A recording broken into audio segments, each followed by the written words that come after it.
Hi, today we have a special video for you. We're going to take a look at what happened to the photo industry during the past decade. We have a lot of ground to cover, a lot of statistics, so pay attention. Let's start.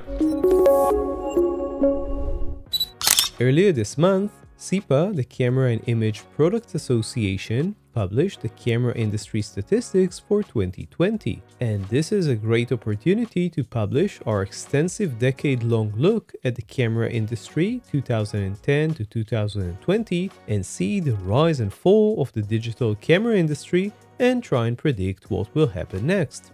As we have just mentioned, this will be a look at the past 10 years of the camera industry based on CIPA data. We will, however, include some older data as well, as we want to give more context to some of the numbers. The best way to think about the photo industry in the digital era is to put a dividing line between a period of fast growth and a period of non-stop decline. Where exactly you draw the line between these two depends on what aspect of the industry you're looking at, but ultimately it is going to be somewhere between 2010 and 2012. More or less any point in time since 2012 has shown a decline in sales of cameras of all types as well as lenses. Let's start with what might be considered as the all-time peak of the camera industry.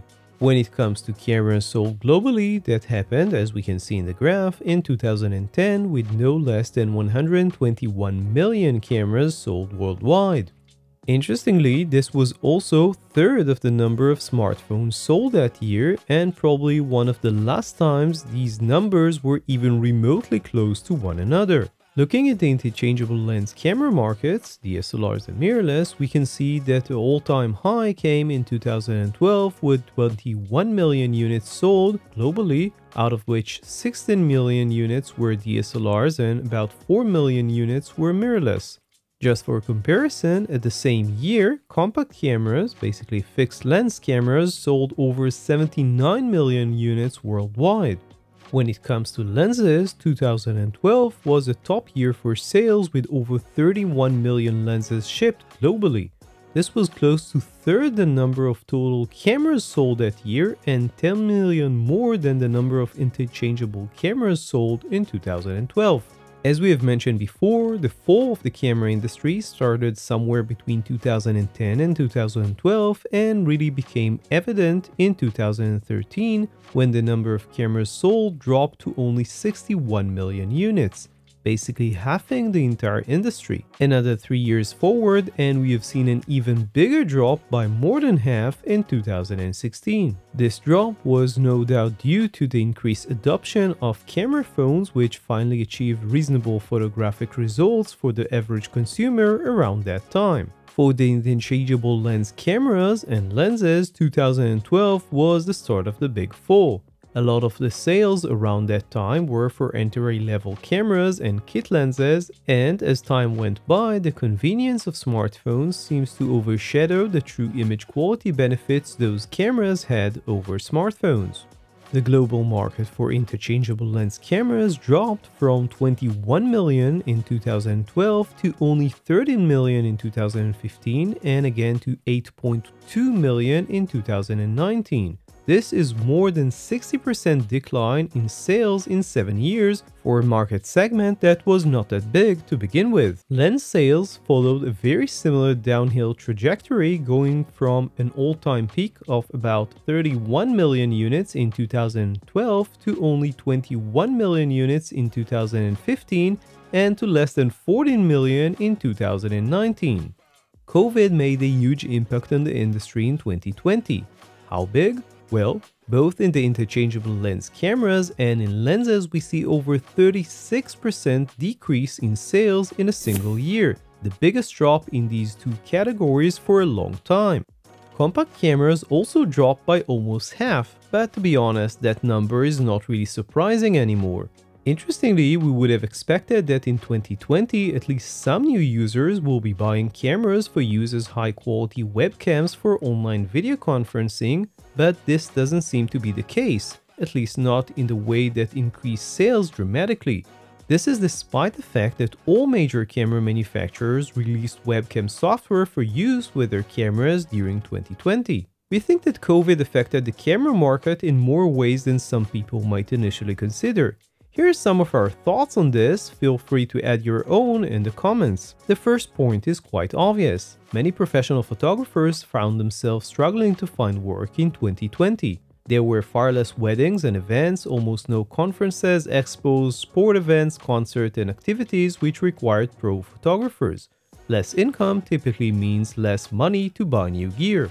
The next one is less about professional photographers, but with international flights shutting down and very few people traveling abroad for vacations, the need for cameras to document all those amazing moments naturally declined. In 2020, we have seen some pretty impressive new gear like the Canon R5, Sony a7S Mark III, and several powerful video cameras. With that said, prices didn't go down due to COVID, and if anything, we have seen most new gear announced at similar or higher price points, with several products either delayed or in short supply for long periods of time. Supply chain problems are more of a behind-the-scenes issue, and many manufacturers would not admit it, but those delays and supply problems are at least partially due to some companies' difficulties to keep working under lockdown conditions, as well as shipping costs, which also raised globally. Finally, there is the psychological factor. In continuing stressful situations like the one we are in, most people tend to go back to basics: food, binge watching Netflix, gaming, and some other mind-numbing activities. Photography might not be very high on the activity list, and even if it is, buying a new 8K camera won't help you if you're stuck at home shooting your cats. Well, unless you're Philip Bloom, of course. So, what might the future hold for the photo industry? Physicist Niels Bohr was once quoted as saying that predictions are very difficult, especially if those are about the future. This is of course both funny and true, but in our case, even very short-term predictions seems to be complex because the photo industry is part of the global economy, and as such are highly dependent on the way the pandemic will influence the world in 2021. Even in a very optimistic scenario where the pandemic will be mostly behind us by the end of the year, we can see a significant recovery of the market, certainly not to the levels of the 2019 market, which, as we have seen, were already at an all-time low. So what does this all mean for the photo industry? Well, prices will continue to stay high, manufacturers will have less money to spend on R&D, and companies struggling to survive even before the pandemic might not survive or have to sell, just like Olympus did with its imaging business, which is now part of JIP. So that was our look at the camera industry between 2010 and 2020. You can check out the full article with all of the data, graphics, and infographics on lensvid.com. Don't forget to subscribe to our YouTube channel. See you next time.